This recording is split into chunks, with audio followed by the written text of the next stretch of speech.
Ya, tuan-tuan, antara pelanggan yang lulus pinjaman peribadi pada minggu ini adalah seorang Head of Corporate Affairs yang berjaya mendapatkan dana peribadi sebanyak RM330,000 dengan bayaran bulanan sebanyak RM3,626 sebulan selama 120 bulan bayaran balik.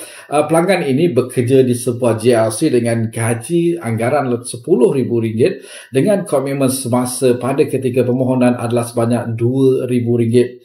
Gaji RM10,000, komitmen RM2,000, berjaya mendapatkan dana RM330,000 dengan bayaran bulanan RM3,626 sebulan. Tuan-tuan, berapakah gaji anda dan berapakah keboleh pinjaman anda? Saranan saya untuk anda mendapatkan laporan My Pocket Domain anda untuk anda mengetahui di manakah posisi kewangan anda.